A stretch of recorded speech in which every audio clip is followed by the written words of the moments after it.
সারা রাত ছিল স্বপ্নের রাত, স্মৃতির আকাশে যেন বহুদিন পর মেঘ ভেঙে উঠেছিল পূর্ণিমা চাঁদ।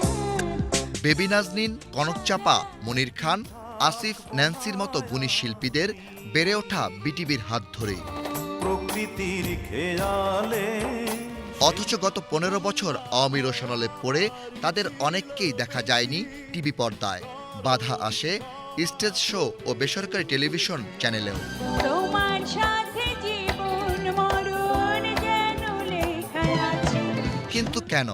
শুধুমাত্র আওয়ামী রাজনীতিতে বিশ্বাসী না হওয়ার কারণে নীল দংশনের শিকার হতে হয় অনেক প্রতিভাবান শিল্পী ও কলাকুশলীকে। ছোটবেলা থেকে আমি যেটা নিজের ক্ষেত্রে বলতে পারি যে আমি তো সরাসরিভাবে কোনো রাজনীতি বা রাজনৈতিক দলের সাথে সম্পৃক্ত